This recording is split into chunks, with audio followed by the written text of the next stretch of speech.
जी हाँ, यूक्रेन के दम तोड़ते शहर अवदीव्का की ऐसी कहानी आज आपके सामने आने जा रही है जो इससे पहले आपने न सुनी होगी न देखी होगी।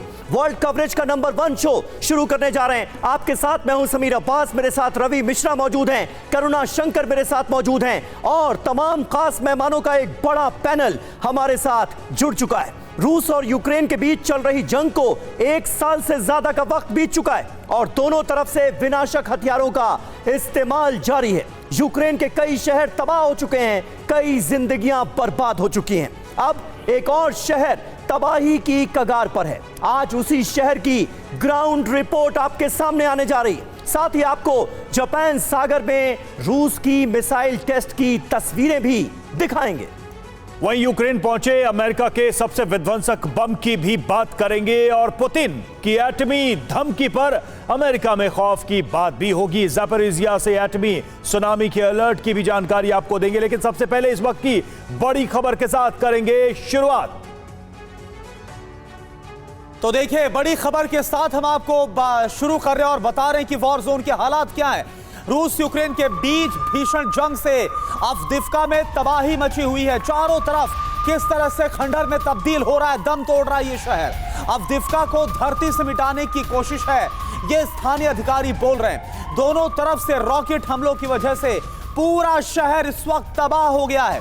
अवदीव्का के लोग अपने घरों को छोड़ने पर मजबूर हो गए। भीषण हमलों की वजह से घर और खेत सब बर्बाद हो गए। अवदीव्का के ताजा हालात इन तस्वीरों के जरिए आप देखिए।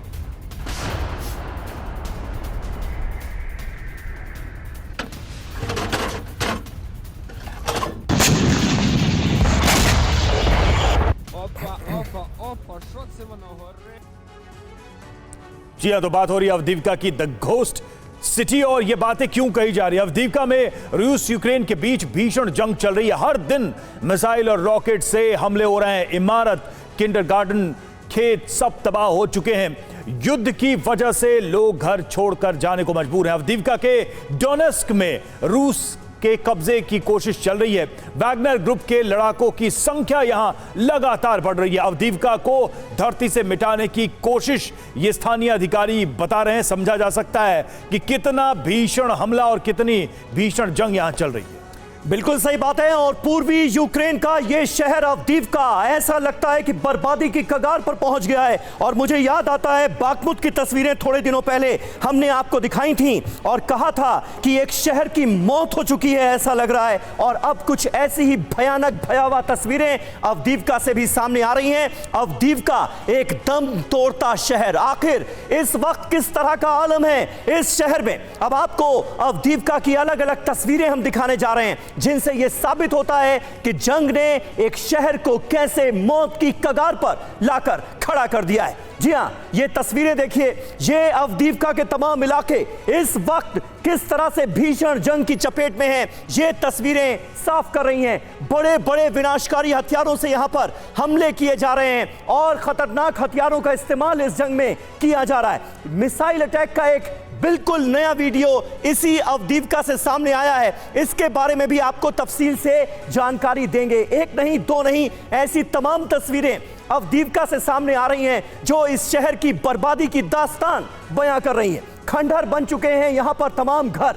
ये देखिए, ऐसा लगता है जैसे कोई जलजला आया था, ऐसा लगता है जैसे कोई बड़ा भूकंप आया था। तमाम इमारतें बर्बाद हो चुकी हैं, खंडहर में तब्दील हो चुकी हैं और अगर लॉन्ग शॉट में दिखाया जाए तो हर तरफ बर्बादी ही बर्बादी नजर आती है। अब एक और तस्वीर देखिए। ये एक दूसरी तस्वीर आपको दिखा रहे हैं। अवदीव्का की कई इमारतें इन तस्वीरों में नजर आती हैं। पूरी तरह से ये शहर वीरान हो चुका है, बर्बाद हो चुका है और उस पर आलम ये कि अभी भी हमलों का सिलसिला, भीषण हमलों का सिलसिला इस शहर में जारी है। न जाने किस मोड़ पर लाकर खड़ा कर दिया है पूरे यूक्रेन को इस जंग ने, ये बड़ा सवाल जहन में आता है। हमारे साथ तमाम खास मेहमान मौजूद हैं, उनसे आपका तारुफ करा दें। मेजर जनरल संजय सॉय साहब हमारे साथ मौजूद हैं, डॉक्टर अंशु जोशी हमारे साथ मौजूद हैं, नेवल कैप्टन श्याम कुमार साहब हमारे साथ जुड़ चुके हैं और कर्नल यूएस राठौड़ साहब हमारे साथ मौजूद हैं। अंशु जी, शुरुआत आज आपसे करना चाहूंगा। पहले बाखमुत और उसके बाद अब अवदीव्का, पूर्वी यूक्रेन के इन तमाम शहरों की ये बर्बादी आखिर कौन सी कहानी बयां कर रही है? अभी कितना कुछ और देखना बाकी है। मुझे लगता है अभी बहुत कुछ हम कुछ ही समय में देखेंगे, क्योंकि हमने देखा कि किस तरह से पुतिन अब एक अजाइल स्ट्रेटजी के तहत बाखमुत पे किस तरह से उन्होंने तबाही मचाई और अब वहाँ पर एक तरह से बेस बना के जो आसपास के रिहायशी इलाके हैं वहाँ पर एक साथ रशिया हमले करते ही चला जा रहा है। लेकिन जब हम अवदीवका को देखते हैं समीर, तो वो कोई पहला शहर नहीं है जो रशिया बर्बाद कर रहा है। तो ये जो एक फेरहिस्त है लंबी शहरों की जिसे यूक्रेन में बर्बाद कर दिया गया है, उस फेरहिस्त में एक नाम आप और जोड़ लीजिए। तो यदि हम कूटनीतिक दृष्टि से देखें तो आखिर अब पुतिन क्या चाह रहे हैं? देखिए, नाटो का मेंबर तो यूक्रेन नहीं बन पाया, लेकिन सारे शहरों को बर्बाद करके इस तरह से एक ह्यूमन सिक्योरिटी पर हमला करके क्या अर्जित करना चाह रहे हैं, ये समझने की बात है, ये प्रश्न है। ठीक है, और देखिए अगली बड़ी खबर है क्रेमेनिया में रूसी फौज का विध्वंसक हमला। एक और शहर की हम बात कर रहे हैं। रूसी सेना ने यूक्रेनी ठिकानों को निशाना बनाया।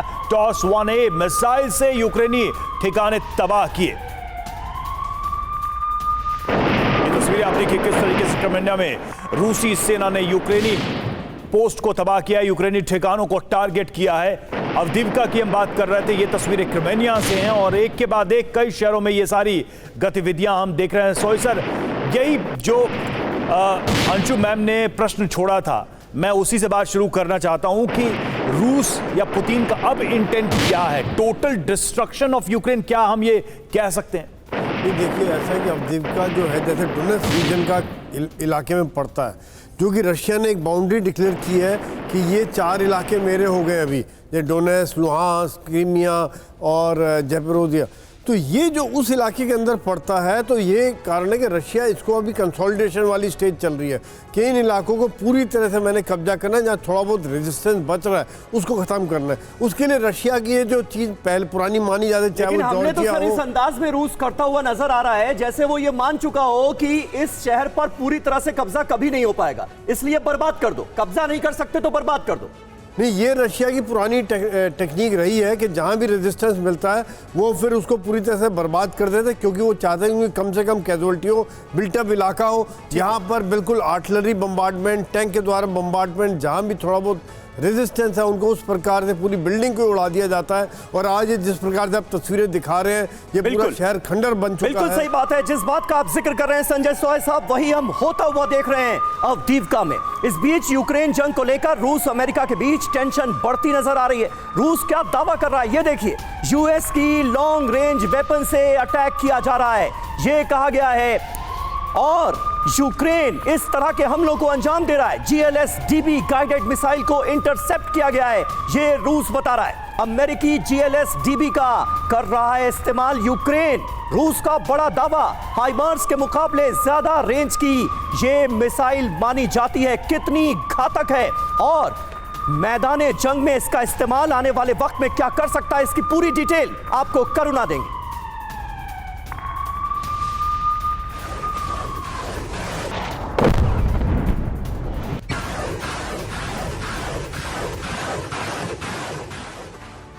तो बिल्कुल देखिए, पहले हाइमार्स का किस तरह से इस्तेमाल किया गया और अब जब GLSDB मिल गई है मिसाइल, अब इसकी ताकत क्या है इसको आप समझिए।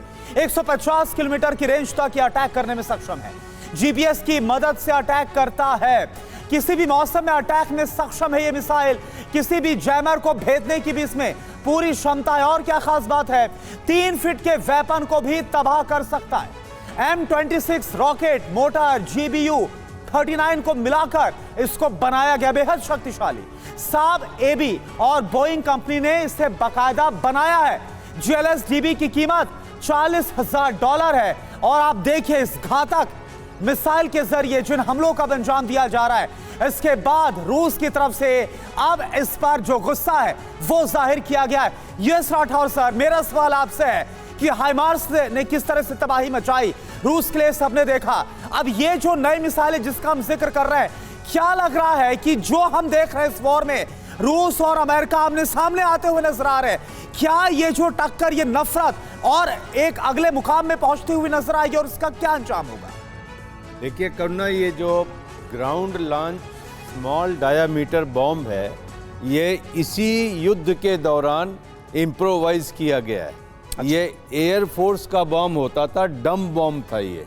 इसको हाइमार्स के रॉकेट के मुकाबले सस्ता पड़ने की वजह से अमेरिका में डेवलप किया गया और यूक्रेन को दिया गया है। डम बॉम्ब का क्या मतलब? डम बॉम्ब में जिसमें कोई गाइडेंस सिस्टम नहीं होता, सिर्फ उसको आप पत्थर की तरह फेंक दीजिए, अच्छा, तो वो डम बॉम्ब कहलाता है। ये डम बॉम्ब होता था और इनके पास बहुत स्टॉक पड़ा हुआ था। तो ये साब और ये बोइंग ने मिलके इसको इम्प्रोवाइज किया है। अभी वो हवाई जहाज से फेंकने की जगह ये ग्राउंड लॉन्च हो गया है। इसकी सबसे बड़ी बात है, इसमें इन्होंने जीपीएस डाल दिया है, इसके अंदर में रॉकेट असिस्टेड मोटर्स हैं और इसकी वजह से इसकी रेंज 150 किलोमीटर हो गई। यूक्रेन ने पहली बार बैटलफील्ड में कल इस्तेमाल किया या पहले क्या राठौर सर, अब रूस को इस बात का डर है कि उसके जो आंतरिक इलाके हैं वहां पर भी यूक्रेन हमला कर सकता है? बिल्कुल, रूस ने इसको इंटरसेप्ट किया और मार गिराया है। इसके बाद उसे दिखाया गया है क्योंकि ये सस्ता है, कॉस्ट इफेक्टिव है, इसका मास्ट यूज कर सकता है यूक्रेन और रूस की जो एयर डिफेंस है उसको सैचुरेट करेगा। सबसे बड़ी बात जो करना कह रहे हैं, इसकी मारक क्षमता की वजह से यूक्रेन की रेंज आज क्रीमिया तक पहुंच गई है। तो बात यह हो रही है, जो कर्च का स्ट्रेट ब्रिज है जो हमने यहीं से कवर किया था जिस दिन जिस पर हमला हुआ था, वहां तक पहुंच जाएगी और उसी तरीके से बेलोग्रोड, सूमी के खिलाफ ये जगहों में भी अटैक कर सकता है। ठीक है। आपको एक और चीज बताऊं, आपने कवर किया कि जेलेंस्की ने सूमी का विजिट किया, वहां पर भी ये कयास लगाए जा रहे हैं कि कहीं काउंटर ऑफेंसिव रूस का सूमी से तो नहीं आएगा। बिल्कुल, लेकिन ये बहुत अहम जानकारियां आपने कर्नल राठौर हमारे दर्शकों को दी हैं और इस बॉम्ब की जो एक एक डिटेल है वो ये साफ तौर पर बता रही है कि आने वाले वक्त कहीं ना कहीं रूस के लिए भी बहुत मुश्किल साबित होने वाला है। वहीं एक और बड़ी खबर आ रही है, जापान सागर में मिसाइल टेस्ट से रूस ने बढ़ाई टेंशन। जी हां, पैसिफिक फ्लीट ने सुपरसोनिक मिसाइल का टेस्ट किया है और मॉस्किट क्रूज मिसाइल से टारगेट तबाह किया गया है। रूस के एंटीशिप मिसाइल टेस्ट से नेटो में भी हड़कंप मचा हुआ है। तो ये बड़ी जानकारी सामने आ रही है, यानी आने वाले वक्त में रूस कुछ ऐसा करने जा रहा है जिससे नेटो चिंतित है, परेशान है, टेंशन बढ़ता हुआ नजर आ रहा है जापान सागर में इस मिसाइल टेस्ट के बाद, जिसकी तस्वीरें TV9 भारतवर्ष पर आप देख रहे हैं। समीर, तो ये बात कही जा सकती है कि इस वॉर का जो रेडिएशन है वो किस तरीके से अब अलग अलग महाद्वीपों तक फैल रहा है। ये जो टेस्टिंग है या ये जो अभ्यास है, ये कम से कम इतना तो बता ही रहा है कि रूस उन सारे देशों को अपनी ताकत का एहसास कराना चाह रहा है, उनके आसपास जाकर, जो कम से कम रूस के खिलाफ इस वॉर में शामिल हैं या फिर कम से कम उन्होंने यूक्रेन के साथ सॉलिडेरिटी दिखाई है। मॉस्किट से महाविनाश, जी हां, जरा इसके बारे में भी हम समझने की कोशिश करते हैं। क्या हुआ है ये दरअसल, इस पूरी एक्सरसाइज का क्या मतलब है, रूस ने ये क्यों किया और क्या किया है दरअसल रूस ने? तो रूस ने जापान सागर में 2 एंटी शिप क्रूज मिसाइल का टेस्ट किया और पैसिफिक फ्लीट ने सुपरसोनिक मिसाइल का परीक्षण किया है। साथ ही आपको बता दें कि मिसाइल ने 100 किलोमीटर दूर वॉरशिप को तबाह किया है। 100 किलोमीटर की दूरी पर जो टारगेट था उसको हिट किया है। 120 किलोमीटर तक टारगेट तबाह करने में सक्षम है ये मिसाइल। तो ये एक ताकत दिखाने की कोशिश की गई है और मॉस्किट मिसाइल को नेटो की नेटो सनबर्न नाम से जानता है, जिसे ये रूस ने टेस्ट किया है। तो साफ संकेत दिया है रूस ने इस टेस्टिंग के जरिए, इस अभ्यास के जरिए, कि हर वो देश जो एक गुट में शामिल हो रहे हैं, जो कि रूस के एंटी है या वहां खड़े हैं या उनके समर्थन में हैं, तो फिर उनके लिए भी हम खतरा बन सकते हैं। ये मॉस्किट है कितनी खतरनाक, इसको भी देख लेते हैं। इसका रेंज हमने आपको समझाया। देखिए, P-270 मॉस्किट सोवियत मूल की मिसाइल है और 1970 में मिसाइल को बनाया गया था, इसका निर्माण किया गया था। मीडियम रेंज की सुपरसोनिक मिसाइल है, न्यूक्लियर वॉर हेड ले जाने में सक्षम है। समंदर, हवा, जमीन से इसे लॉन्च किया जा सकता है। NATO SSNN-22 सनबर्न से इसे जानता है। तो इस तरह से कई सारी कैपेबिलिटीज इसमें दिखाई दे रही हैं।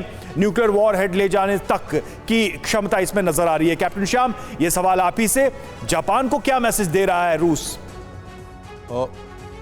रशिया का ये surface to surface cruise missile launch एक लगातार किया हुआ एक तरह से कह सकते हैं समुद्री अभ्यास कह सकते हैं। और ये पैसिफिक रीजन में अपनी पकड़, उनकी पैसिफिक फ्लीट वहाँ पे लगातार मौजूद रहती है, क्योंकि अमेरिकन फ्लीट वहाँ पे रहती है तो रशियन फ्लीट्स भी रहती है। जापान के साथ अमेरिका का 36 का आंकड़ा रहा है, तो उस हिसाब से ये परीक्षण वहाँ पे बिल्कुल सामयिक है और टाइमली किया जा रहा है, क्योंकि ताइवान का एरिया हमेशा से एक फ्लैश पॉइंट रहा है। दूसरी बात, सरफेस टू सरफेस मिसाइल, इसकी रेंज ज्यादा नहीं है, 150-120 किलोमीटर की रेंज एसएसएम के लिए कोई खास नहीं मानी जाती, लेकिन ये सुपरसोनिक है और इसकी प्रोफाइल अगर सी स्कीमिंग हो, कहने का मतलब ये थोड़ी हाइट पे जाके जब नीचे आ जाए और समुद्र से सिर्फ 20 फीट 25 फीट ऊपर सी स्कीमिंग करते हुए जब लास्ट मोमेंट में शिप की तरफ जाती है, तो इसका डिफेंस बहुत मुश्किल हो जाता है और इनको डिस्ट्रॉय करना मुश्किल होता है। तो एक तरह से दुश्मन के जहाज को पता भी नहीं चलता कि ये मिसाइल उनकी तरफ आ गई, क्योंकि रडार से वो डिटेक्ट नहीं हो पाता। तो ये सुपरसोनिक है और अगर सी स्कीमिंग यूज किया जाए तो फिर ये डिस्ट्रॉय करने के लिए जैसे उन्होंने किया है और एक एनबी टारगेट को ये बहुत महत्वपूर्ण जानकारी आपने दी कैप्टन श्याम, और खास तौर पर इस टेस्ट की टाइमिंग और जगह को पर अगर नजर डाली जाए तो नजर आता है कि इसके पीछे खास मकसद क्या है। मरिंका में रूस और यूक्रेन के बीच भीषण जंग चल रही है। अब उससे जुड़ी एक अहम खबर, दोनों सेनाएं एक दूसरे पर यहां टैंक से गोले दाग रही हैं। रूस यूक्रेन जंग से मरिंका में भीषण तबाही हुई है। इन ताजा हमलों की लेटेस्ट तस्वीरें इस वक्त आप देख रहे हैं। मरिंका में इस वक्त क्या आलम है, इन तस्वीरों में साफ तौर पर नजर आ रहा है। भीषण हमलों का सिलसिला जारी है।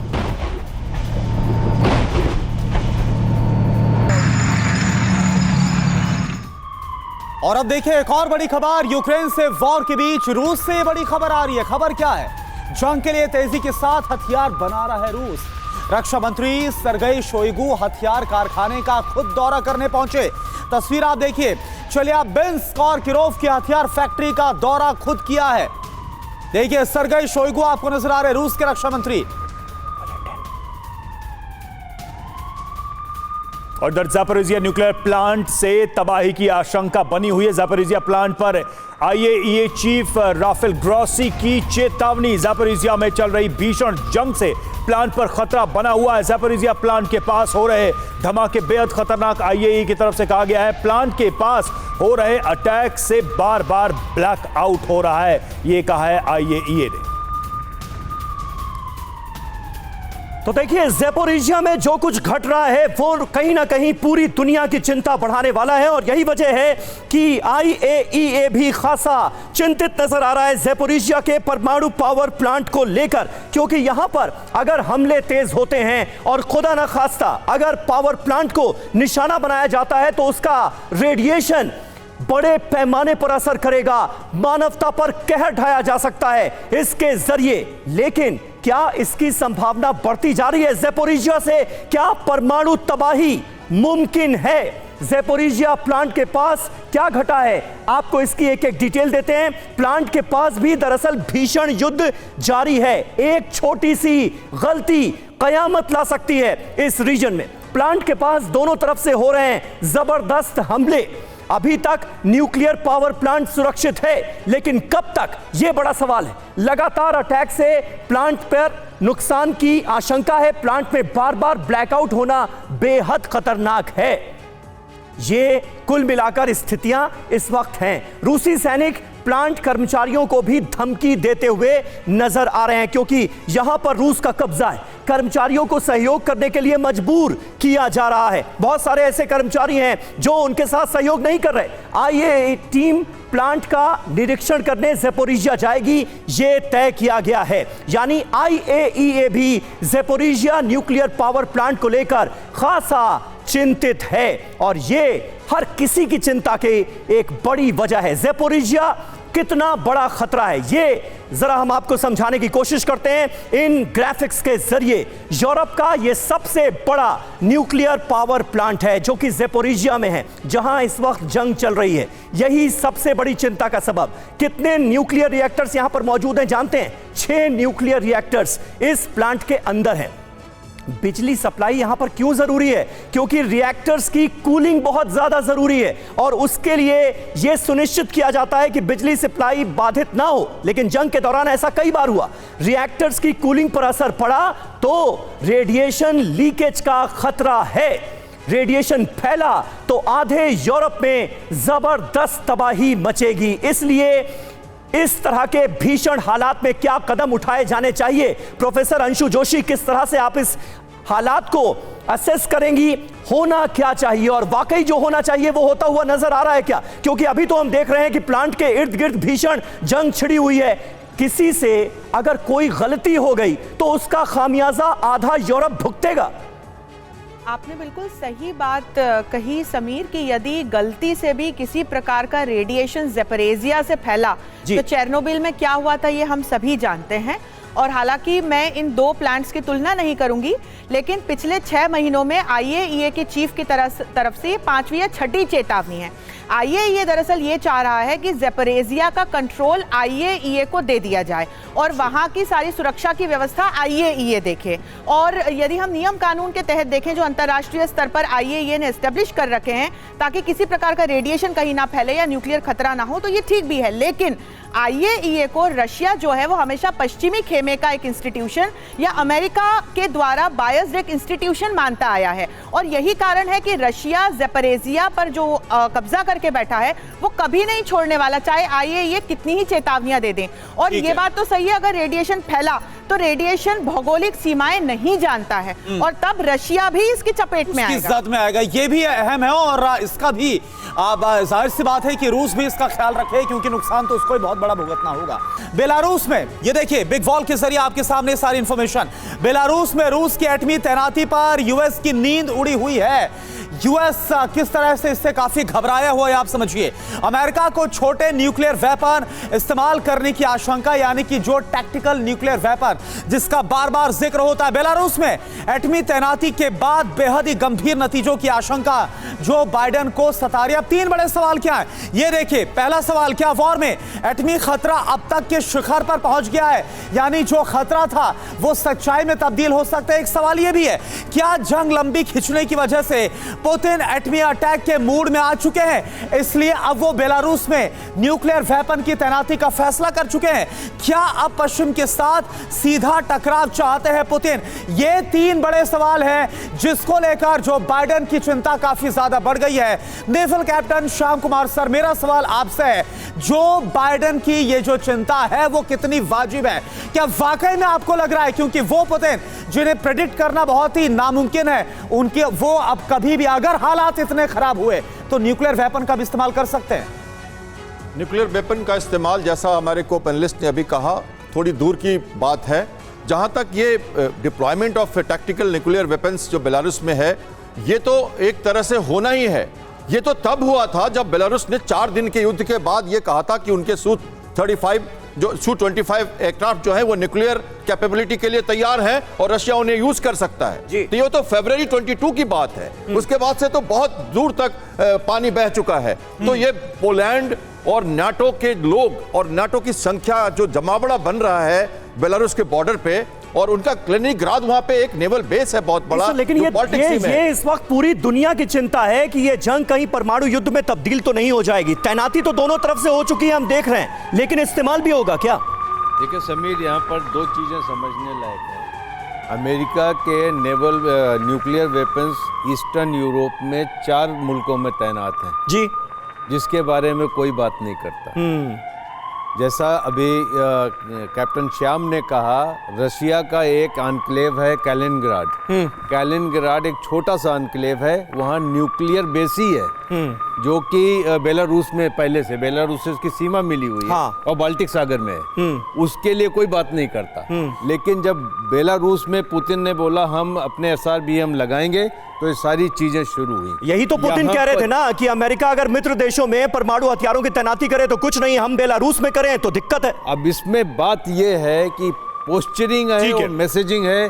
शॉर्ट रेंज इतना तो समझ में आ रहा है, इसके अंदर मिसाइल और कीव से आप दूरी नाप लें। इतना तो समझ में आ रहा है कि इस वॉर में जो देशों का स्टैंड रहा है, उन्होंने न्यूक्लियर हथियारों के विस्तार को एक तरीके से एक नई गति दे दी है और ये उन देशों में भी अब पहुंचेंगे या पहुंच सकते हैं या पहुंच रहे हैं जहां पर पहले इसकी संभावना कम थी या कहे कि ना थी।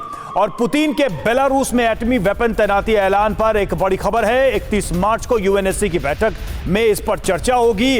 रूस के बेलारूस में एटमी वेपन की तैनाती के ऐलान पर चर्चा होगी। अंशु मैम, एक छोटा सा सवाल आपसे चलते चलते, क्या दुनिया में नाभिकीय खतरे को बढ़ा चुका है ये युद्ध? चलिए, हमला नहीं होगा लेकिन उस खतरे को बढ़ा चुका है। न्यूक्लियर प्रोलिफरेशन को जरूर बढ़ावा मिला है। आर्म्स रेस अपनी पीक पर दिखाई देती है। हम कहाँ तो कोऑपरेशन की और इंटरनेशनल इंस्टीट्यूशंस की बात करते थे, हम आज देख रहे हैं किस तरह से एक हथियारों की मंडी जो है, जिसमें कि अमेरिका जैसे बड़े देश आज छोटे छोटे देशों को नाटो का सदस्य बनाकर और महंगे से महंगे हथियार बेचने का एक काम शुरू कर चुके हैं। ठीक है, तो एक प्रोलिफरेशन और प्रोलिफरेशन दुनिया तो हम देख ही रहे हैं। जो विस्तार है वो तो बढ़ रहा है और जो एक ड्रीम था दुनिया में निशस्त्रीकरण का, वो लगभग मरता हुआ नजर आ रहा है इस युद्ध के बाद से। बहुत बहुत शुक्रिया आप सभी का इस चर्चा में हमसे बातचीत करने के लिए, शामिल होने के लिए।